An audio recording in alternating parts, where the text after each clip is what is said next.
さきと日本語ポッドキャスト始まるよ。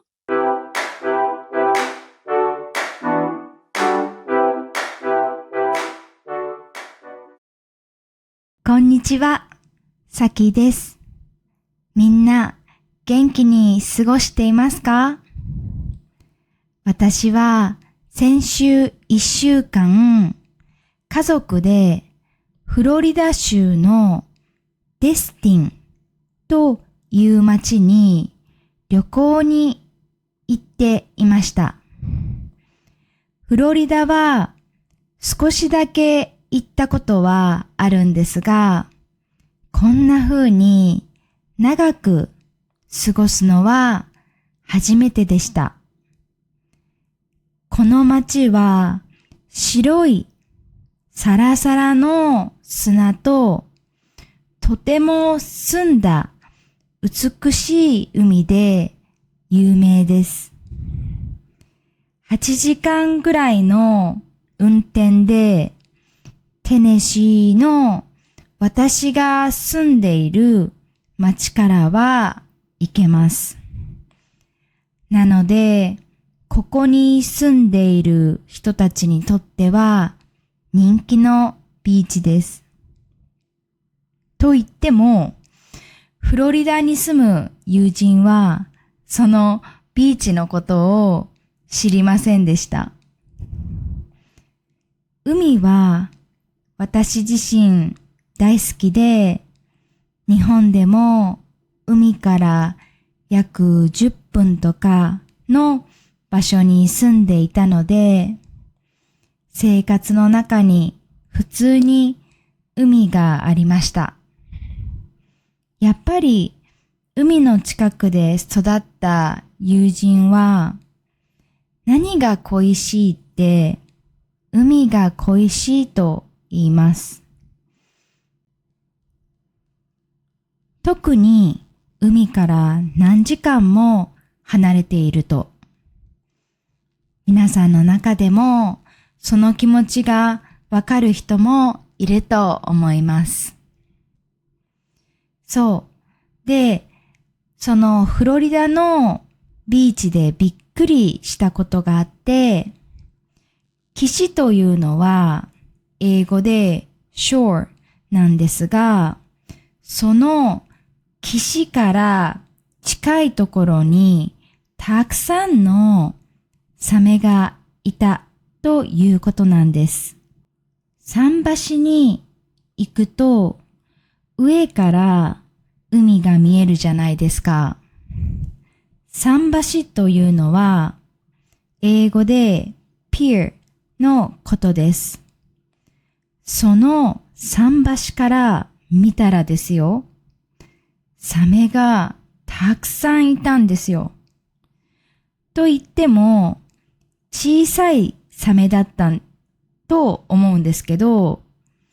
こんな岸から近くの場所にいるんだっていうのが驚きでした。サメってもっと海の深いところにいるのかと思っていたんですね。こんな岸から近いところを泳いでいるとは知りませんでした。サメだけじゃなくて野生のイルカもめちゃくちゃいたっていうことも驚きでしたね。ジャンプするところも見れたりして、これまた岸に近いところにいるんですよね。そう、エイもいたんですよ。日本だと海に行って岸の近くでサメが見えるとかイルカが見えるなんてことはないので、とっても貴重な経験ができました。あと、日本のビーチだと3月から9月ぐらいまで砂浜で貝を取っている人が割といたりするんですね。砂浜で貝を取ることを潮干狩りと言うんですが、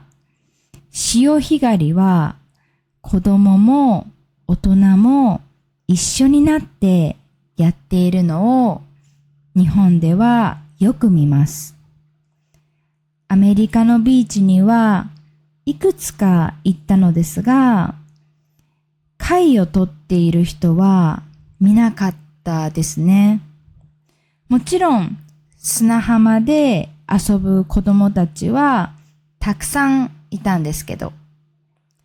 あれは日本ならではのものなんでしょうかね。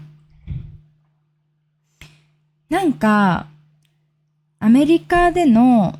海の過ごし方って優雅な感じがします。観光地の人気の海だと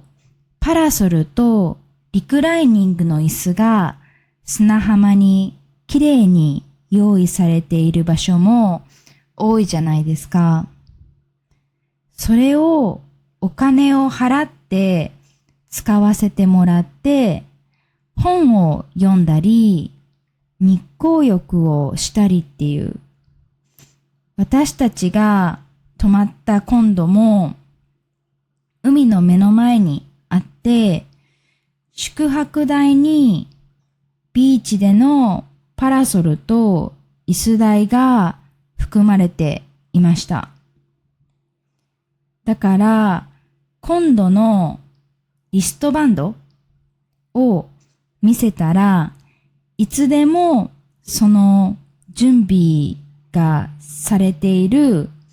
パラソルと椅子が使える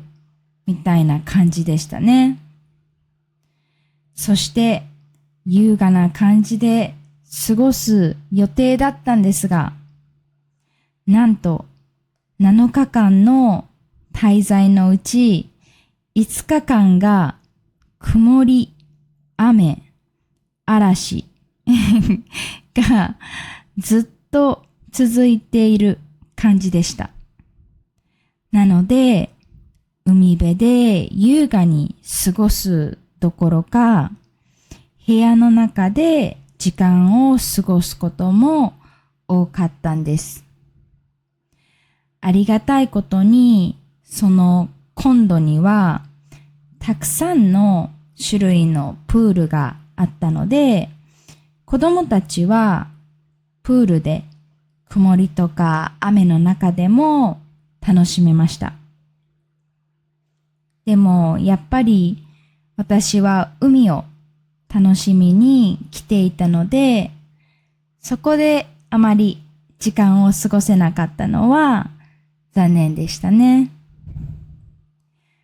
朝とか早く起きて美しいビーチで椅子に座って聖書を読んで一日を始める。そして夕方には美しいサンセットを見ながら家族で楽しく過ごすという理想があったんですけど、叶えられたのは一日だけでした。でも一日ね、そういうふうに過ごせたのでよかったんですけど、天気はどうしようもできないので仕方ないですね。皆さんはどんなビーチでの過ごし方が好きですか？最後に、これは日本もアメリカもそうだなと思ったんですけど、やっぱり観光地と言われる場所の物価は高いですよね。物価というのは物の値段のことを言います。レストランでのご飯やパーキング代もそうですけど、一番びっくりしたのがスーパーでの買い物ですね。少し食材を買っただけで$200あっという間に超えてみたいな。次行くときはもっと準備をしていかないといけないなといういい勉強になりました。でも、これは日本の観光地もそうで、観光の中心地みたいなところは、やっぱり田舎でも物価が高くなっています。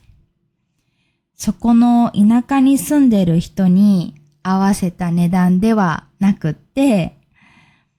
観光に来る人に合わせた値段になっているんですね。大人になると、子供の頃はただただ楽しかった観光地や海がまた違った角度から見えて面白いなと思います。だんだん涼しくなっていきますが、皆さんはどこかに行く予定はありますか？ぜひコメント欄で教えてくださいね。それではまた会いましょう。バイバイ。